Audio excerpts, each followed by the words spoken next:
I woke up with a start, my body tingling with an unfamiliar sensation.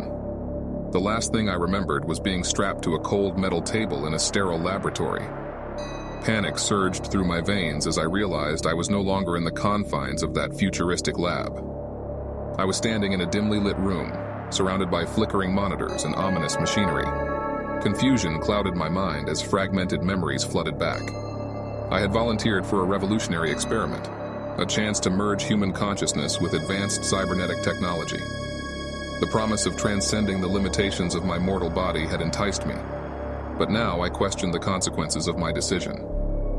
As I tried to collect my thoughts, a voice crackled through the speakers, sending shivers down my spine. Subject #X9, welcome to your new reality.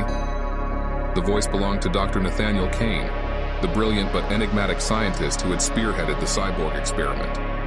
I strained to see through the dim lighting, catching a glimpse of his silhouette in the distance. "What have you done to me?" I shouted, my voice trembling with fear and anger. Dr. Kane emerged from the shadows, a twisted smile etched across his face.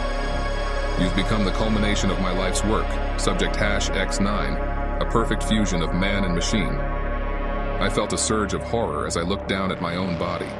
My flesh had been replaced by gleaming metallic limbs. Wires and circuits intertwined with my nerves, blurring the boundaries between human and machine. I was a cyborg, a living amalgamation of flesh and metal. Dr. Kane explained that the experiment had not only augmented my physical capabilities, but also granted me access to a collective consciousness, a shared neural network that connected me to other subjects of the experiment.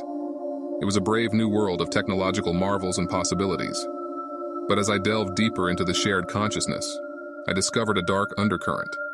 Whispers of pain and anguish echoed through the network, a cacophony of tortured souls trapped in an eternal limbo. The experiment had come at a grave cost, a sacrifice of human lives for the pursuit of scientific progress. Driven by a mix of curiosity and horror, I began to unravel the true nature of Dr. Kane's intentions. His obsession with merging man and machine had consumed him, blinding him to the ethical boundaries he had crossed. He sought to control not only the bodies, but also the minds of his subjects, transforming them into mere pawns in his twisted game. Determined to expose Dr. Kane's atrocities, I formed a clandestine alliance with other cyborgs who shared my revulsion for the experiment. We infiltrated the labyrinthine depths of the laboratory, navigating through hidden corridors and guarded chambers. As we delved deeper, we encountered the grotesque results of Dr. Kane's experiments. Cyborgs reduced to mere shells of their former selves, trapped in a perpetual state of agony. But our efforts to stop Dr. Kane were in vain.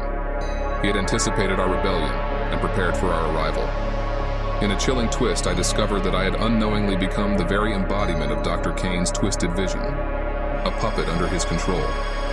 My enhanced cybernetic brain had been infiltrated, my consciousness manipulated to serve his nefarious purposes. Betrayed and helpless, I became a pawn in Dr. Kane's grand scheme. The cyborg rebellion I had hoped to lead was a mere illusion, a mirage in the face of his superior intellect and technological prowess. He reveled in his godlike control over us, using our enhanced abilities for his own diabolical experiments. But within the recesses of my mind, a flicker of resistance remained. I had glimpsed the true potential of human resilience and the power of unity. I rallied the remaining cyborgs, urging them to resist the manipulations of Dr. Kane's control. In a climactic battle, we confronted Dr. Kane, our metallic bodies clashing in a clash of flesh and steel. The room erupted in chaos as the rebellion raged on, the very foundations of the laboratory quaking with the weight of our struggle. As the dust settled, I stood face to face with Dr. Kane, his face twisted with fury and desperation.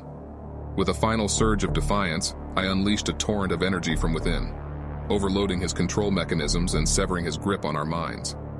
But victory came at a devastating cost. The laboratory crumbled around us, a symphony of destruction and despair. The lifeless bodies of the cyborgs lay scattered amidst the rubble, a grim reminder of the human lives sacrificed in the pursuit of Dr. Kane's ambition. As I emerged from the wreckage, I contemplated the consequences of our actions. The cyborg experiment had forever altered the course of our lives, leaving us forever changed and haunted by the horrors we had endured. The boundary between man and machine had blurred, and the line between savior and monster had become indistinguishable.